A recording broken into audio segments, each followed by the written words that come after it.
July 14th, 1997. Gianni Versace is the most famous fashion designer in the world. He made very knowing, sexy clothes, and all the movie stars wanted to be in them. When I tried on this dress, designed by Gianni Versace, it was the pinnacle of my career. But his success also attracts jealousy and envy. Envy so deep that in 24 hours, Versace will be dead. Hunted down by a ruthless killer and shot in cold blood. I just kept yelling at him, stop, stop. And that's when he was pointing the gun at me. It's impossible to forget the images of his blood. This is the last 24 hours in the life of Gianni Versace.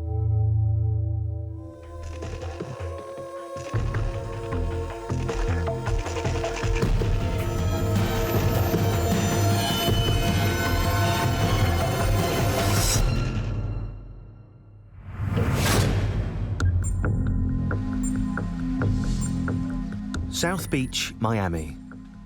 July 14th, 1997. It's 7:45 a.m. and Gianni Versace is enjoying the start of a beautiful day in paradise. It will be his last. In 24 hours, he'll be dead. Versace has come here to Casa Casuarina, his multi-million-dollar mansion getaway, to kick back and relax in the Florida sun. He's just arrived from New York, where he's negotiated the biggest deal of his life. He's also just launched his latest fall collection at a glitzy event in Paris. With him is Antonio D'Amico, Versace's close companion for the last 14 years. Usually after the fashion show in Paris, we always take a week, 10 days of a holiday just to relax. Usually we get up early in the morning because, you know, Gianni was a workaholic, so couldn't stay without work, even if he was on vacation. Versace is recovering from a recent illness. He's placed himself on a diet of mostly fruit and juice, but a healthy diet will not prolong his life.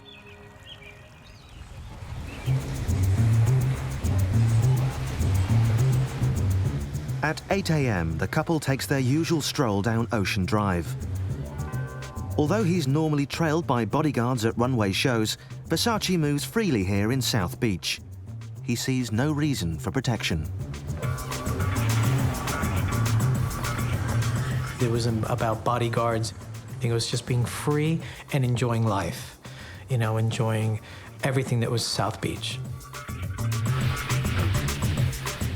For Versace and D'Amico, South Beach is the perfect place to get away and unwind. Here, in this relaxed, hip, gay-friendly area, the couple can simply be themselves. In 23 hours, that feeling of safety will prove to be a dangerous delusion. But for now, as the morning rolls on, the carefree couple continues to enjoy the perks of an opulent and envied lifestyle, all fueled by Versace's meteoric rise to fame in the 1980s.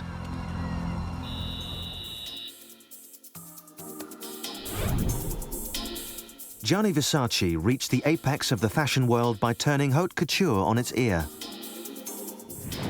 He brought flashy entertainment to the runways of the world. He sold raunchy sex, wrapped in $30,000 creations. And he created the supermodel. When I tried on this dress, designed by Gianni Versace, I felt that at that moment, it was the pinnacle of my career. Gianni Versace gave me the dress and said, "You will be my favorite model." I worked for Gianni Versace for the next 10 years straight.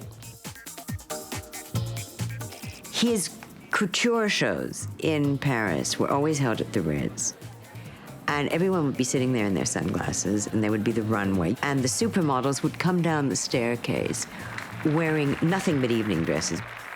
It was always gorgeous, form-fitting things made often of metal. He liked chain metal. Versace made his mark by cleverly fusing design principles of high art with those of trashy street culture. Instinctively, he understood exactly what women wanted. And he also understood the power of publicity. With wonderful choreography, with the most beautiful clothes, with an audience filled with the most important editors, rock stars, actors. And he would very cleverly place the magazine editors between movie stars so that the movie stars felt like they had day jobs and the magazine editors felt like stars. Versace was a walking contradiction. He was a poor boy from southern Italy, yet he created the new Italian aristocracy. He came from a macho Italian culture, yet he was gay. He was drawn to men, yet he celebrated the female body. He threw wild parties, but rarely drank alcohol and never took drugs.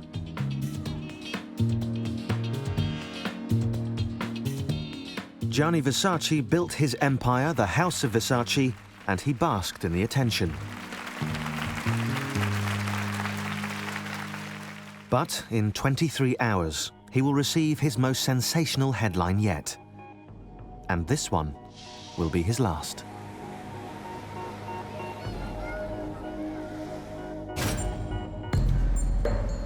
July 14th, 1997. It's 9 a.m. and Gianni Versace has just 23 hours left to live. Fresh from unveiling his latest fall collection in Paris and overseeing a multi-million-dollar stock deal in New York, Versace and his partner, Antonio D'Amico, have come to relax in their palatial Miami mansion.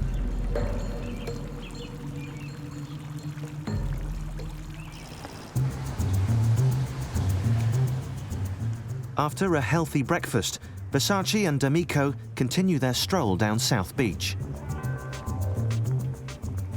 As usual, they drop in at the News Cafe, a popular spot for morning coffee and for reading the latest international magazines. Even on holiday, Gianni Versace can't help but catch up on the latest news from the fashion world. Oh, he loved Miami. He really loved Miami very much. He would walk, go and buy his magazines and feel very relaxed because this was his daily walk. He loved magazine.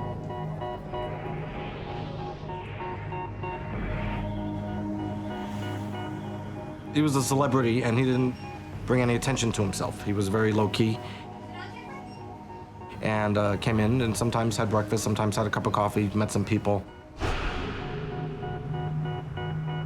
But as he continues to browse the magazine racks, Versace is completely unaware that ever since arriving from New York, he's been watched by an envious admirer.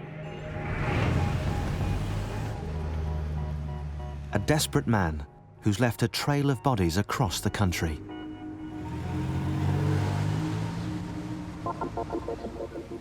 Versace's much-envied success had its beginnings a world away, in a small dressmaker's shop in southern Italy.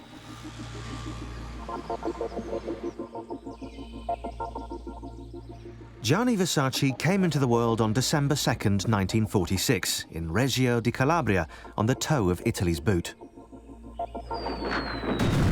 Only 3 years earlier, World War II soldiers had marched through the streets of his hometown, leaving behind the scars of battle.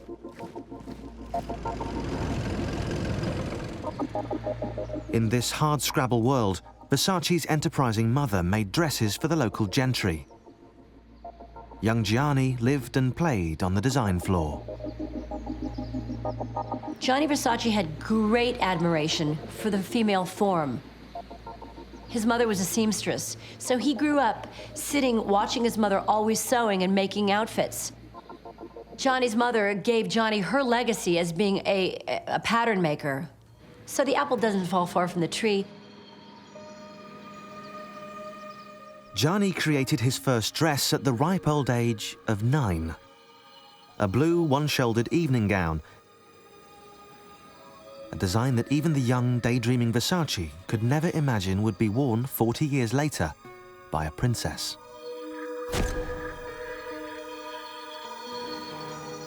Briefly forsaking a career in fashion, however, he entered university to study architecture.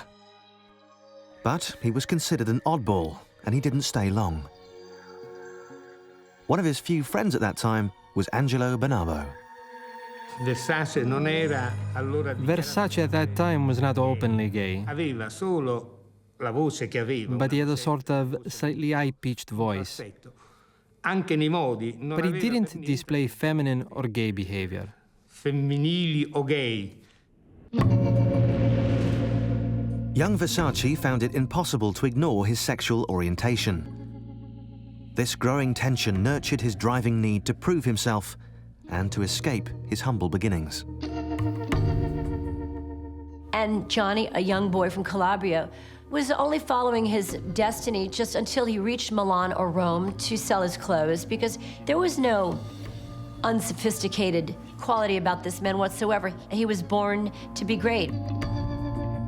But Gianni Versace's greatness would also lead to jealousy from those who would covet his success. On the carefree streets of South Beach, he's being followed by a desperate man. He is Andrew Cunanan, a gay man from San Diego who met Versace 7 years before and never forgot. I first met Andrew while I was working at a restaurant in San Diego, California, and he was a regular patron. He wanted to be liked, he wanted to be popular. He was a good time Charlie, for sure. Andrew Cunanan was a very bright young man, and the one thing that Versace had was all the fame and glory that Andrew didn't have, the riches, the recognition, and he got very angry and very bitter. Because of Cunanan's obsession, Versace has only 22 hours left to live. 25 years earlier, in 1972, Gianni Versace was determined to show the world what he'd learned in his mother's dress shop. He packed his bags and headed north to Italy's fashion mecca, Milan. Young Versace put in long hours. He designed for a variety of houses. He quickly became the precocious young designer to watch. He was young, eager to please, incredibly excited about what he was doing and what was happening with his life.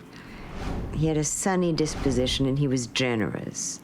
And the older designers, the more established middle-aged northern Italian Milanese types, weren't crazy about him. He came from Calabria, his mother was a dressmaker. An outsider in Milan, Versace took risks. He had nothing to lose and everything to prove. He had the ability to thread and weave leather and lace and to make brilliant clothes. He just had the ability to make a woman feel luscious. And he knew that that was what women wanted. Gianni Versace didn't just know what women wanted, he arrived in Milan at precisely the right time. The post-war dreariness was over and people had money to spend.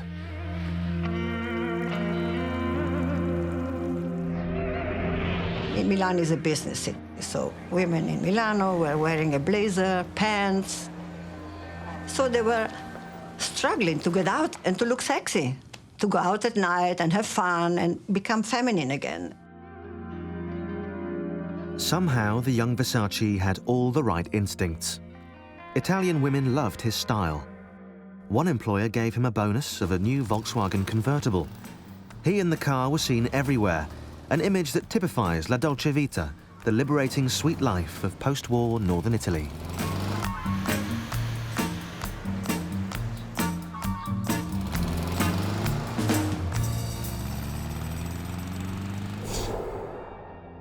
On the surface, Versace came across like a young socialite, a well-cultivated image.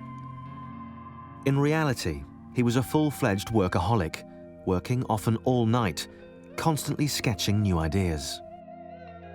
He was a man driven all his life by a need to succeed. Well, Gianni had what we say in Italian, una marcia in più, which means one extra gear. He was really something. He was very ambitious, but in the right way. He wanted to succeed. When Versace needed to let off steam, he would do so in the many gay bars in Milan. For the first time in his life, Versace had found a place where he could truly be himself. In his new home, he knew exactly how to get noticed. But 25 years later, in South Beach, Florida, Versace's ability to draw attention to himself would bring him face to face with a killer.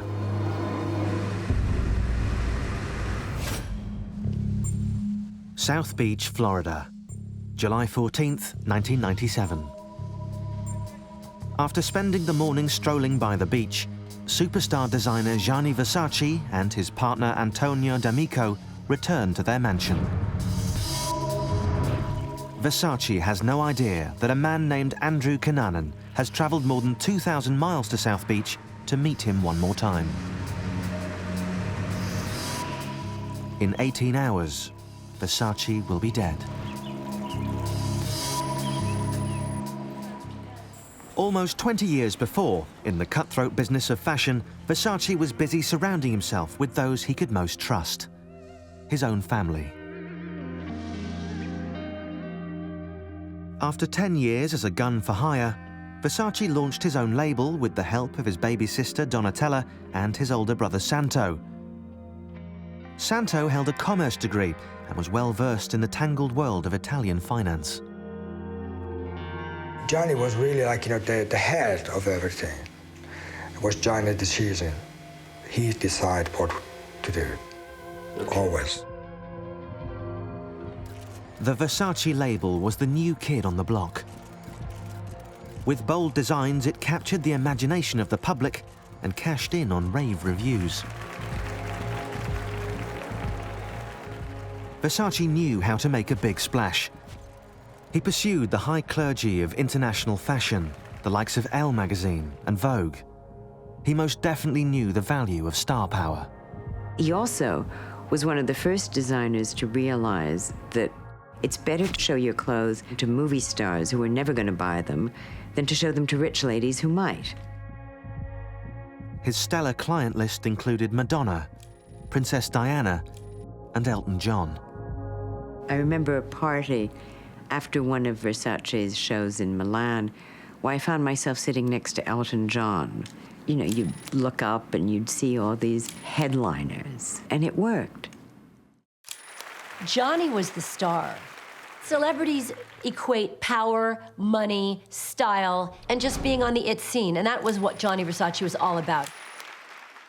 And it was that need to be part of the scene that led Versace to South Beach, Miami, where the rich and famous were snapping up waterfront real estate. While visiting in 1991, he fell in love with its celebrated strip of Art Deco hotels. His attraction to South Beach might also have been about sex. South Beach was really one of the great sexual destinations for gays, and it was an anything goes, wonderful, hot club scene. I think that's what attracted Versace. The scene was raw and driven by an endless stream of drugs. There's a lot of partying. There's a lot of after-hour things going on. The drugs were there. Sex, yeah, sure. When you include all of that, sex is always there. Easy.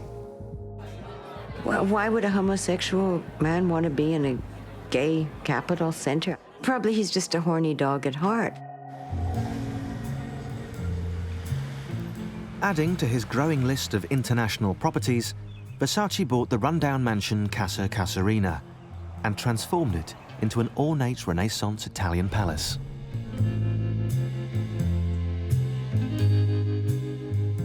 There were people who had gone into the Versace mansion who said it was a gay wet dream or something like if the Sultan of Brunei had met Louis XIV. These guys, they design dresses, make a lot of money, they want to make an amazing house, and it's all about design, you know. It seemed that everything Gianni touched turned to gold. But it was this very glitter that would attract his killer. In 1982, however, Versace was too busy to worry about anything else but work. More successful than ever, he was asked to design the costumes for Milan's famed opera house, La Scala. For Versace, who loved opera, it was a dream come true. That was something unusual too. As a fashion designer, I don't think it had been done at the Scala before that. He loved opera. Versace's leap from the catwalk to the stage took him to San Francisco, where he met the man who would eventually shoot him dead. Very much at home in the gay capital of America, Versace took full advantage of the party scene. Also on hand was Andrew Cunanan, a small-time con man drawn by the glamour and the glitz. In the fall of 1990, Versace was asked to design the costumes for an opera, Capriccio, in San Francisco, and the gay community was all a Twitter that Versace would be in their midst, and they had several parties for him before the opera opening. At one of these parties at a gay disco, Andrew was invited, and there are at least 3 eyewitnesses I spoke to who saw Andrew and Versace interact at that party. Evidently, there was a brief conversation, an exchange of pleasantries, little more. Andrew came back to San Diego, high as a kite, on his weekend with Gianni Versace, talking about all of the things they did together, all of the lavish treatment he received, bestowed upon him by none other than fashion designer great Gianni Versace. To Versace, the meeting was largely insignificant. But to Andrew Cunanan, the brief encounter took on mythic proportions. There's also the hideous fascination that fashion has on people.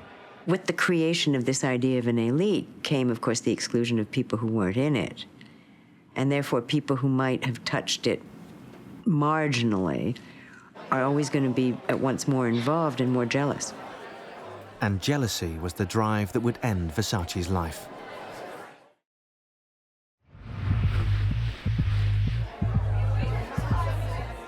What Cunanan didn't tell his friends was that later that night at another bar, he tried to meet up with Versace again.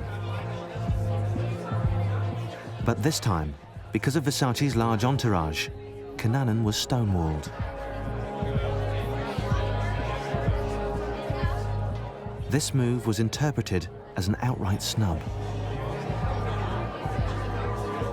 7 years later, still carrying a grudge, Andrew Cunanan would meet Versace again, this time in South Beach. And this time, he would be carrying a gun.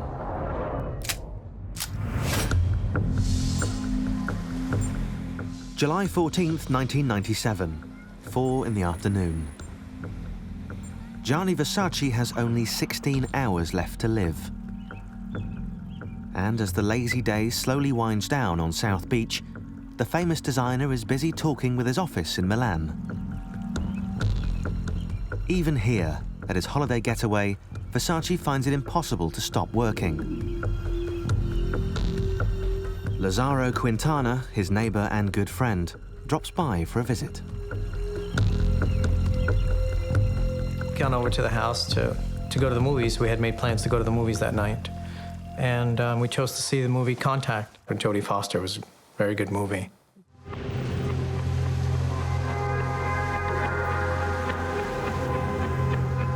As they head to the theater, Andrew Cunanan, the man who felt he was snubbed by Versace 7 years earlier, lurks in the shadows, obsessed with revenge. But to his former friends in California, Cunanan was a much different man. He was a buoyant, overzealous party individual who really enjoyed the spotlight. Always had a kind word and a laugh, a joke or two. Really a good-natured guy. Andrew Cunanan was half Filipino, half Sicilian, and he knew he was gay from a very young age. And he was constantly showing off, and he became a hustler, I also think, at a very young age. And he never really wanted to work for a living. Andrew Cunanan's exotic Eurasian good looks played well to his lifestyle. Shamed by his modest background, he lied about just about everything. He posed as Andy De Silva, a rich boy with a private income. Cunanan was a hustler who conned even his closest friends. In fact, we only knew him as Andrew De Silva, but not until after the killings did we hear the name Cunanan attached with our friend from the neighborhood. And to the best of his ability, he wanted to portray somebody that participated in the luxury life. Cunanan was bright, personable, and a consummate liar. And oddly, he was obsessed with anything to do with Gianni Versace.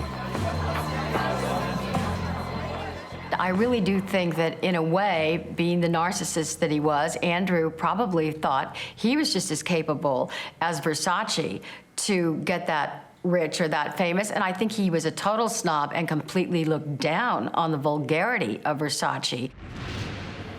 He loved Vanity Fair, Vogue, Bazaar, GQ. He also would talk about the runway shows, Fashion Week in New York or over in Paris. Although to all the world he looked like a preppy college boy, Andrew Cunanan was more at home in a world of cheap sex and hard drugs. Truth be told, Andrew was involved in several underground money-making operations, running drugs, shipping things out to the Midwest, stolen goods. He also arranged parties for older, closeted businessmen. He was also paid as a male prostitute and escort.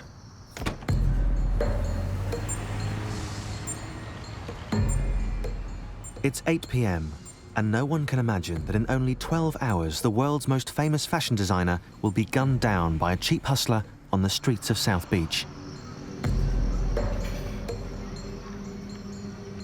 Outside a cinema, Versace and his friends head back home.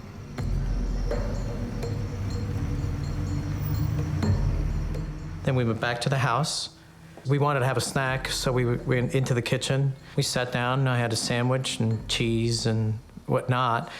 And right after that, Antonio and I made plans to play tennis the next morning, and I went home. It's a game they would never play. 3 months earlier, Andrew Cunanan began his lethal downhill slide. He'd come to see himself as a tawdry hustler whose looks were quickly fading. He was also convinced that he was HIV positive. He thought he had nothing to lose. He was involved with prescription pills, marijuana. He was into S&M pornography, and his life became rougher and more coarse, and his values took a dive. Fueled by a steady diet of hard drugs, in the spring of 1997, Andrew Cunanan finally snapped. He set out on a murderous rampage that would end with Gianni Versace.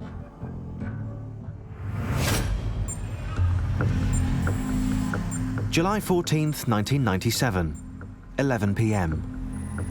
With only 9 hours left to live, Gianni Versace spends his last night dozing on the couch of his villa, Casa Casuarina. He spent the evening out at the movies. The TV news reports all focus on Andrew Cunanan's murder spree. Cunanan is known to be a male prostitute. 3 months earlier, on April 25th, Andrew Cunanan flew from San Diego to Minneapolis in a fit of jealousy. He believed that 2 of his old boyfriends, David Madsen and Jeff Trail, were having a live-in relationship. When they strongly denied it, Cunanan finally lost his grip on reality. In a rage, he grabbed a claw hammer from the kitchen drawer and beat Jeff Trail, a former US Navy lieutenant, to death.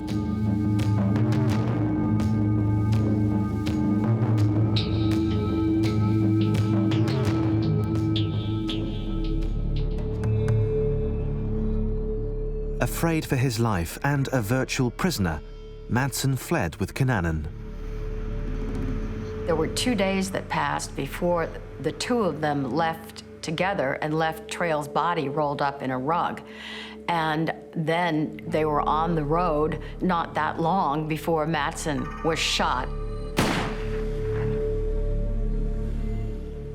While Cunanan was knee-deep in murder, Gianni Versace was in Paris unveiling his latest fall collection. The fashion press reported that he was experimenting with mandarin collars and the single shoulder pad.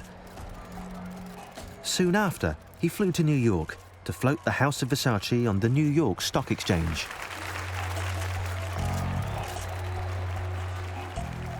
This was a very important time in Versace's life because he was trying to take his company public.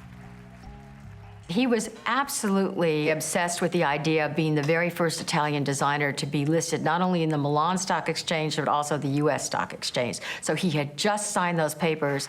And it was really a high point for him, a very high point. Meanwhile, Cunanan continued his murderous rampage. In Chicago, he robbed and killed Lee Miglin, a wealthy real estate developer, and took off in Miglin's car. In New Jersey, he shot a cemetery caretaker and stole his red pickup truck. Next, Cunanan set his sights on Florida and Gianni Versace. With 4 murders in 12 days, Cunanan was a full-fledged serial killer. He left behind a trail of clues. But while the police knew who he was, they could only guess where he'd strike next. There was a belief that the subject was possibly coming to Florida. There was some information that he might be making it down to West Palm Beach. Halfway to South Beach, Cunanan attached a stolen license plate to the pickup.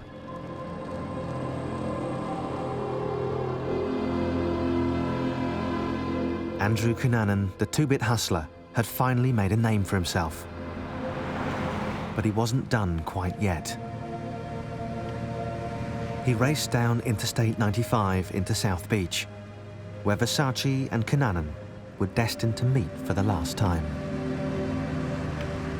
Even after Andrew was named one of the 10 most wanted in the United States, the 3,000 flyers were never distributed around the gay bars or any of the places where Andrew was frequenting while he was on the lam before he shot Versace. Nobody knew what he looked like because nobody had put up the flyers. And then 2 of the police detectives from Miami Beach found boxes of them in the back seat of the rookie FBI agent's car. Across town from the Versace mansion, Cunanan checked into a low-rent hotel called the Normandy Plaza. The Normandy Plaza Hotel is sort of like on the Boulevard of Broken Dreams. And the first night Andrew stayed there, I think he had to pay $32 a night. If you paid by the week, it was $29.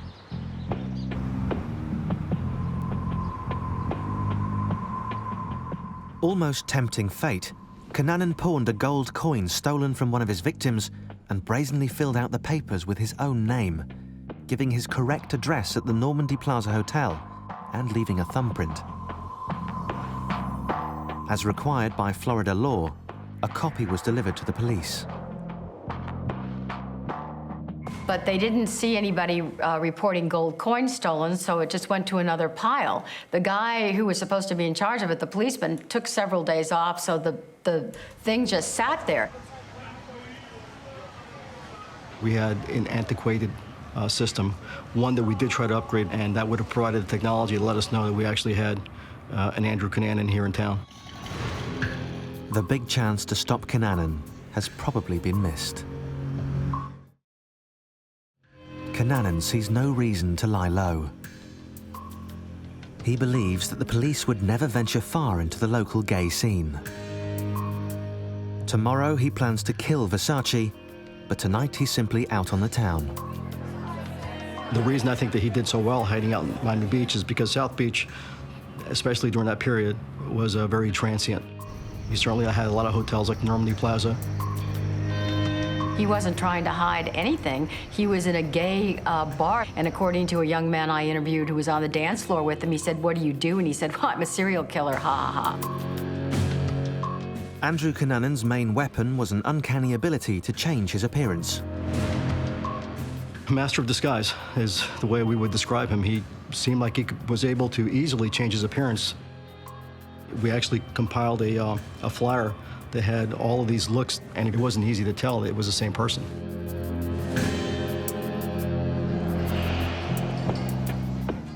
Versace and his friends have no idea that right in their neighborhood, a full-scale manhunt is underway. We didn't know anything about it. The residents didn't know. They surely could have posted.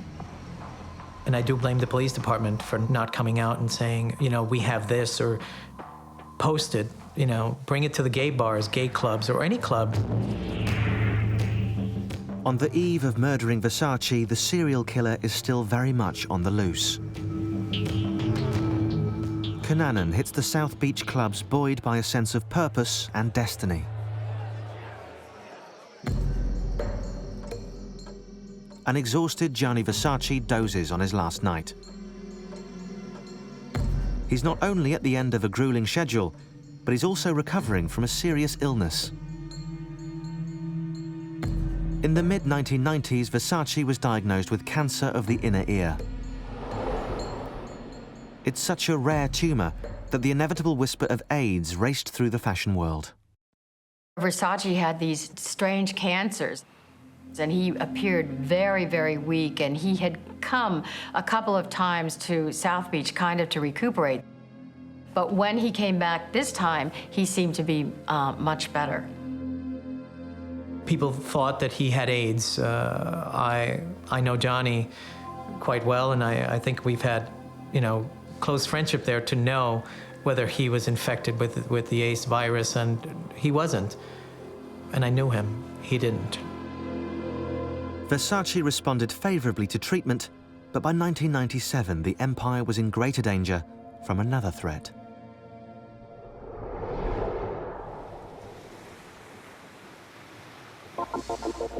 The following morning, July 15th, 1997. Gianni Versace, after a quiet night at home, rises early. He has just 90 minutes left to live. Antonio D'Amico, his partner, is still asleep, and Versace sets out on his morning stroll alone.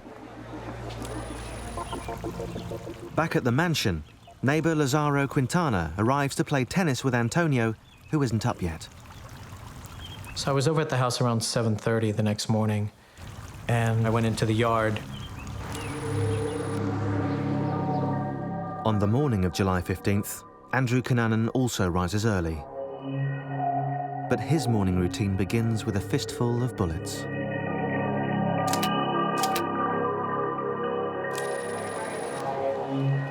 As usual, Versace walks to the news cafe to pick up newspapers and magazines. That morning, I believe 8 o'clock, maybe 8:15, I saw him walk into the store. He was in here for a few minutes, perused the magazines. Versace buys a copy of Business Week, The New Yorker, Vogue, Entertainment Weekly, and People magazine. A week's worth of reading, magazines he will never open.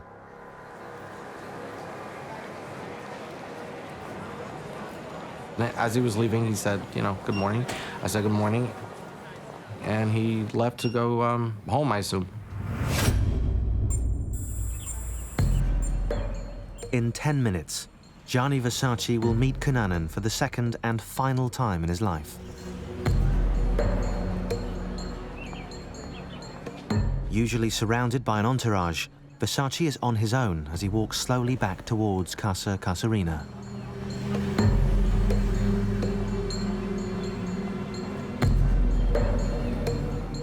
Only a few yards from home, Cunanan closes in. He got to the steps of the mansion. Andrew Cunanan was across the street, and Andrew casually strolled and went right up to Versace and shot him.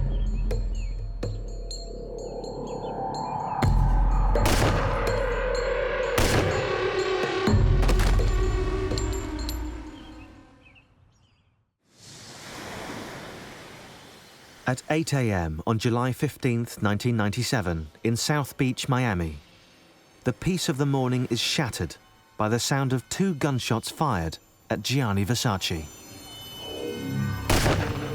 Once, right on the left-hand side, sort of right in the neck. And then Versace evidently turned slightly after the first shot, and Cunanan came from the right side and shot him again. And Versace died instantly. He was brain dead.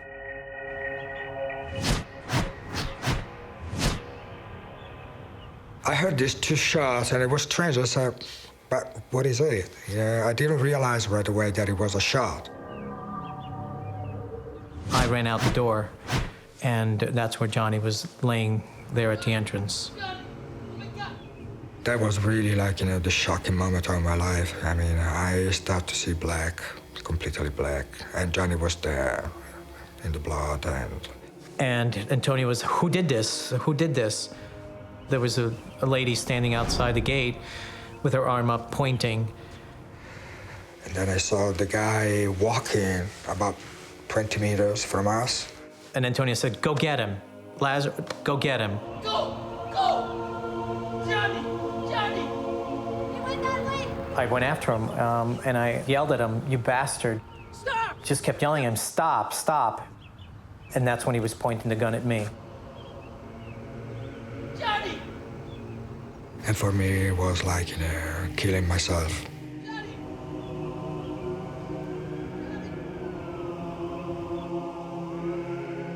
Versace is rushed to Jackson Memorial Hospital in Miami. He's pronounced dead at 9:21 a.m. The police quickly link the murder to Andrew Cunanan, and the hunt is on.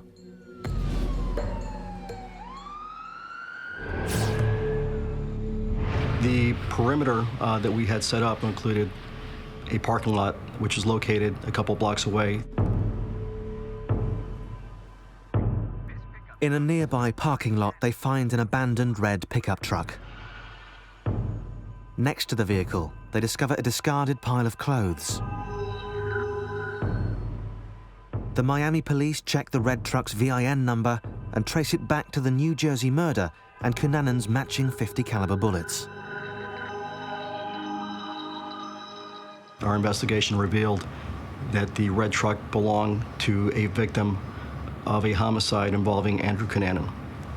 The victim was from New Jersey, and that's how the whole thing started to snowball at that point.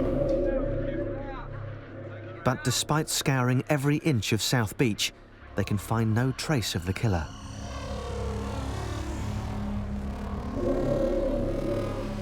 But Cunanan doesn't stay hidden for long. A Miami caretaker reports that a private houseboat nearby has been broken into and a shot has been fired. The police surround the houseboat. SWAT team eventually made entry into the houseboat. During their search, they found Andrew Cunanan's body with a gun next to his body and a gunshot to his head. An autopsy reveals that Andrew Cunanan was not HIV positive after all.